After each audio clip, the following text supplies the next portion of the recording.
Do you know about a sickness called facial arteriovenous malformation? I was born with it. It made a big bump grow in the middle of my face. This sickness is something you're born with. It happens when your arteries and veins, which usually do different jobs, get connected. This lets blood flow between them, making a big blood clot. I had to have lots of surgeries when I was young, but each surgery made my face look even more strange. When I was in school, especially in elementary school, the boys in my class teased me a lot. Because of this problem with my face, I felt really bad about myself. No matter how hard I tried, I couldn't hide it. I thought I would never find love or get married. I thought no one could love someone who looked as ugly as me. At least that's what I thought until I met him. Sophia, used to be very negative and lacked confidence, and others could see that about me. While what people said about my illness affected me a bit, it was mainly my family, especially my sister, who made me feel worse. You see, my sister Mia is really beautiful. She has pretty eyes with double eyelids, long eyelashes, and a perfect nose. People often say how lovely she looks. My parents were really proud of her, and they often bought her new clothes, shoes, and hair accessories. But when it came to me, my illness made me look different, and they acted like I didn't matter. They'd say things like, "It would be a shame if Mia was seen with such an ugly sister." Because of this, my parents didn't want me to spend too much time with my sister. Mia didn't care about my illness at all. She treated me like any sister would, even sharing her toys and hair accessories with me. She stood up for me when people said mean things about my face. She was always there when I needed her. I'm so grateful for her kindness. But even though I love Mia and appreciate her support, my parents always favored her. They didn't show much interest in me. For example, even if Mia got average grades, they praised her a lot, saying, "Mia, you're amazing. You're not just pretty, but you're also smart. We're so proud of you." But when I did well on a test, they didn't seem to care. They'd say things like, "Just being smart isn't enough in life. Even if you're not very smart, you can still do well if you're good-looking and friendly. But since you're not pretty, you'll have a tough time." Whenever I found a nice dress I liked, they'd say, "That dress would look great on Mia, but it won't suit you. People will laugh at you if you wear it." And when I wanted to try makeup, they discouraged me, saying, "Makeup won't help much in your case. It's a waste of time." They always compared me to Mia, and everything I did seemed to disappoint them. It made me lose confidence more and more. Mia tried to stand up for me against our parents, but it only made things worse. That's when I realized I didn't really belong in our family, and school wasn't any better. Boys in my class teased me with mean nicknames like monster or face weapon. Some even avoided me, afraid they might catch my illness if they touched me. Even in middle school, things didn't get much better. Some boys would make faces just because I was near them. Even though no one said anything directly to me, I could hear whispers about me. But what really hurt was when I became the target of a cruel game. There was a game where the loser had to confess their feelings to someone in the class, and I was often picked. Of course, I knew they were only confessing because they lost the game, so I always said no. But then they'd go around saying, "I got rejected by that monster girl." One boy even yelled at me for turning him down, saying, "Don't act all high and mighty just because it's a game." At the time, it felt really unfair to me, but I was convinced that my face was a problem. I thought I made people uncomfortable just by being around. I felt guilty. Throughout elementary and middle school, I didn't have any good memories with boys. But there was one exception, just one time, when I fell in love with a boy in my class. It happened in my sophomore year of high school. There was a boy in my class who I ended up sitting next to after the seats were shuffled. He treated me like anyone else, without making fun of me or avoiding me because of my face. He'd say good morning to me every day. I knew he didn't have any romantic feelings for me, but his simple greeting brought me so much happiness amidst all the teasing and avoidance. Naturally, I started to like him. I didn't really want to date him or anything like that. I just wanted our nice interactions to continue. But as time went on, I started to realize that I had feelings for him. After thinking about it a lot, I decided to ask my sister for advice. She told me, "Just be honest with him about how you feel." So after a lot of thinking, I left a letter on his desk telling him how I felt. A few days later, something strange was happening in class when I got there. People were whispering and looking at me. Then the boy came up to me and asked, "Did you leave this letter on my desk?" I nodded silently, looking down at the ground. Suddenly, I heard a ripping sound above me. Pieces of my torn letter were falling around me. It's a hassle when things like this happen. What will you do if rumors start because of this? You fell for me just because I said hi to you. You're so clueless about love. I didn't mean anything by it. If I gave you the wrong idea, I'm sorry, he said. Then the whole class started clapping and cheering. People were saying things like, wow, you're brave, and that's kind of sad, isn't it? After that, everything's a blur. The next thing I knew, I was home. But I don't remember how I got there. All I could feel was guilt and sadness after that. I couldn't bear to go back to school after what happened, so I stopped going altogether. When my parents found out, instead of supporting me, they said, well, he had a point. You caused trouble, so you owe him an apology. They got mad at me for skipping school over something small and tried to make me go back, but I just couldn't bring myself to do it. In the end, I dropped out of high school and isolated myself at home. My older sister was worried about me and tried to reach out, but our parents were harsh. They'd yell at me every morning or barge into my room to insult me, saying things like, you're a disappointment, or we wish we never had you. Every day, I felt more and more hopeless, wondering why I even existed. My sister noticed how bad things were and talked to our grandparents on our mom's side. The next day, they came over to listen to my side of the story. When they heard what happened at school and how our parents reacted, they were furious. They told our parents, we'll take care of her, and rescued me from that situation. My grandparents didn't give up on me, even when I felt hopeless. They faced me with love and support, alongside my sister, and little by little, I started to heal. Though my thoughts of ending my life quieted down, I couldn't shake off my fear and distrust of guys, no matter how hard I tried. But my grandpa always lifted me up, saying, you'll find happiness in your own way, without needing to get married. We just want you to find joy in whatever path you choose. Forget about that guy who hurt you. Dwelling on him is a waste of time. You have so many bright futures ahead, even though we may not have much time left. My grandma was a constant source of comfort, telling me that as long as I was happy, that's all that mattered. She'd compliment me, saying things like, your skin is radiant, I envy you, or your eyes sparkle like jewels. My sister would often come over to our grandparents' place, and we'd chat and bond. We'd read magazines together, talk about cute makeup, and just enjoy each other's company. After living like this for about 3 years, I started feeling motivated to do something more. I decided to study again to get my high school diploma, which I eventually achieved. Then I began searching for work I could do from home, and slowly started making money. It wasn't as much as what others made in regular jobs, but compared to the days when I felt trapped and hopeless, I felt like I had come a long way. Living at my grandparents' house, I was still scared of people's comments about my looks, so I stayed indoors. That's when my parents suddenly showed up one day, without even a phone call beforehand. They barged in, saying they needed to talk to me. Out of the blue, they said, there's a marriage proposal for you. The guy is the son of someone important in a medical foundation. He apparently has his own issues and struggles to find a partner, so they're suggesting you. Isn't this great? He's wealthy, and he's willing to take someone like you, who's seen as a burden on society. I was shocked by this sudden news, but my grandparents stepped in to support me. They argued that it wasn't fair to make such a big decision without considering my feelings. My dad, sounding convincing, said, this might be her only chance. She's been through so much because of how she looks. Why not see this as an opportunity for her to be happy? I looked at the guy's photo in the marriage document. His face was partly covered by his hair, but I could tell he was overweight and had a peculiar look. I guessed he might also be facing pressure to get married, or he might have some unusual preferences.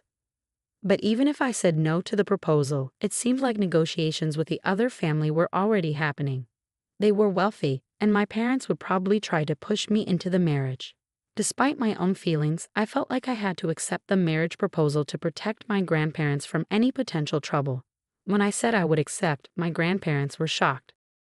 They hugged me tightly, trying to convince me otherwise. You don't have to agree to something so ridiculous, they said. But through tears, I told them, Grandma, Grandpa, until now, I felt like life had no meaning. But because you were there for me, I found joy in living. I can never thank you enough. But I don't want to cause you any more trouble, so I've decided to go through with this marriage proposal.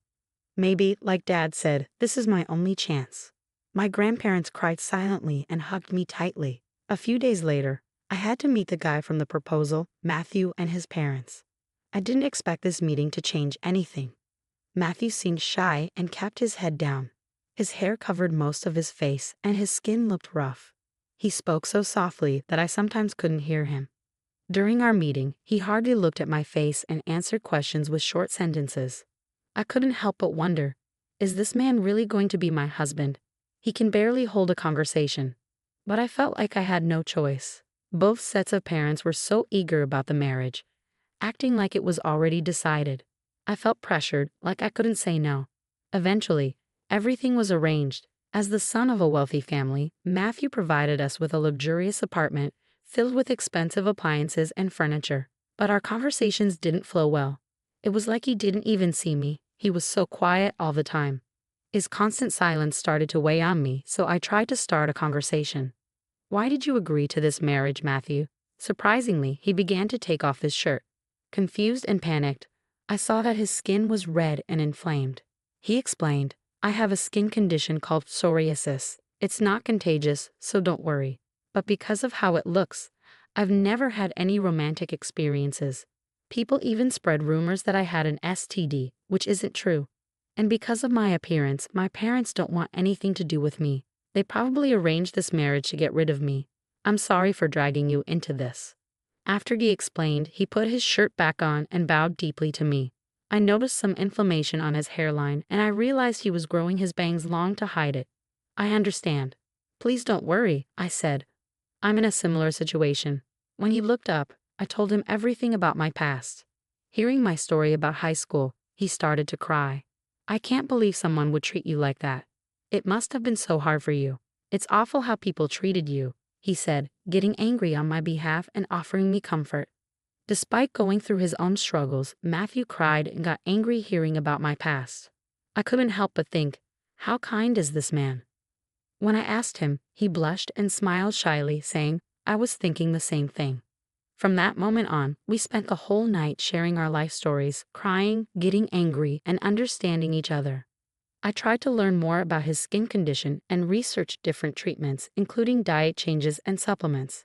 I noticed he was picky about food, especially vegetables, so I experimented with different flavors and cooking methods to make meals he enjoyed. Gradually, he started to enjoy eating more and began to feel better physically. We also started doing things like yoga to reduce stress and had many conversations. I saw Matthew's smile grow over time. He never said anything negative about my appearance. Instead, he would blush and say, "You're cute." Once, when I asked if he disliked how I looked, he reassured me, saying, "Not at all. It's part of who you are, and I think it's cute. You've been through so much, but you've stayed strong. I don't think there's another woman who's as strong and wonderful as you," Matthew told me, and those words brought me so much comfort.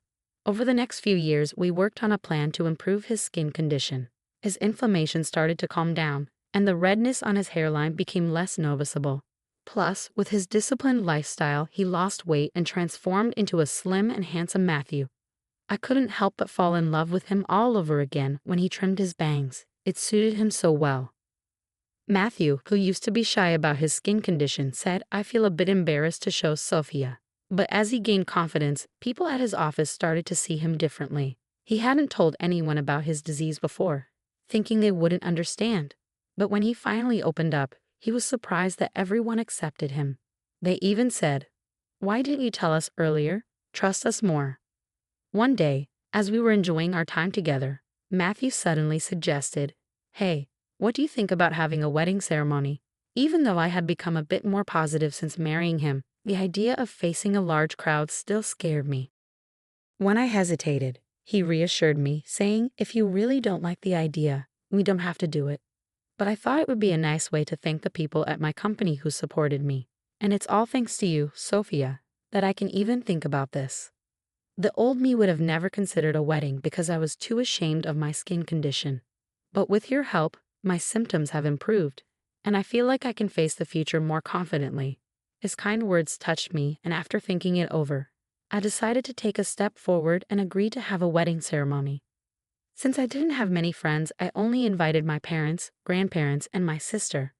However, less than 4 months before the wedding, my sister found out she was pregnant and decided to avoid gatherings for safety reasons. So in the end, only my parents and grandparents attended. My grandparents were happy to be there, but my parents clearly weren't thrilled about it. Despite their disapproval, they couldn't refuse due to their status, so they reluctantly came. The same went for Matthew's parents. They didn't seem pleased, but because some of their associates and acquaintances were attending, they reluctantly agreed to come. Both sets of parents were skilled at putting on a facade, so they said things they didn't truly mean in front of the other guests. They'd say things like, "We struggled with his illness, but we're happy to see how well he's grown." Or, "We're proud of our child for facing prejudice with strength." They even pretended to be moved to tears, and some guests, fooled by their false emotions and words, shed sympathetic tears. I couldn't help but feel astonished by their audacity, wanting to appear good despite everything. But Matthew wasn't one to stay silent. Our parents could see that. When it was time for him to speak, he chose to share about his past. He talked about how he faced discrimination in school because of his skin condition. Even though it wasn't contagious, people avoided touching anything he touched. Meeting and marrying me had given him hope. He also spoke about my struggles, how I was constantly compared to my older sister and verbally abused by our parents. He mentioned how I was deeply hurt by their words and couldn't even go outside because of cruel comments from classmates about my facial disease in high school.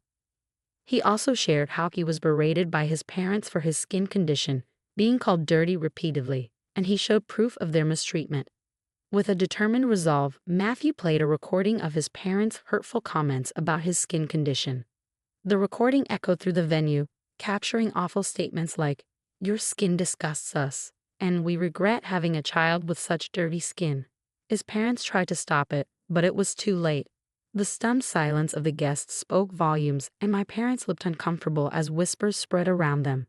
Despite the awkward ending to our wedding, many guests expressed support, saying, "You've been through a lot, and we're here for you." However, this revelation caused a stir later on. It turned out that Matthew's parents were leaders of a nonprofit organization dedicated to supporting disabled individuals, advocating for a society where they can live without barriers.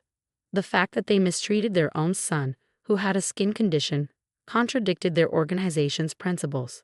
Criticism and opposition arose, leading them to step down from their leadership roles in the organization.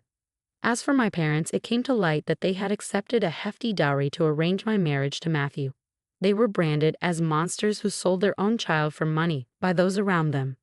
However, they foolishly squandered the dowry on their own selfish desires and decided to gamble in the stock market without any knowledge, resulting in significant losses. Eventually, they found themselves in debt exceeding $200,000, far surpassing the dowry they received. They had the nerve to ask for our help, but we firmly declined. Despite their persistent attempts, we decided to cut ties with them and move away, changing our phone numbers. Now we're living happily together. It seems like fate truly brought us together. I'm incredibly content at this moment. Though the beginning was rough, meeting and marrying Matthew has brought me immense happiness. Thank you for sticking with me until the end. I hope to catch up with you again in the future.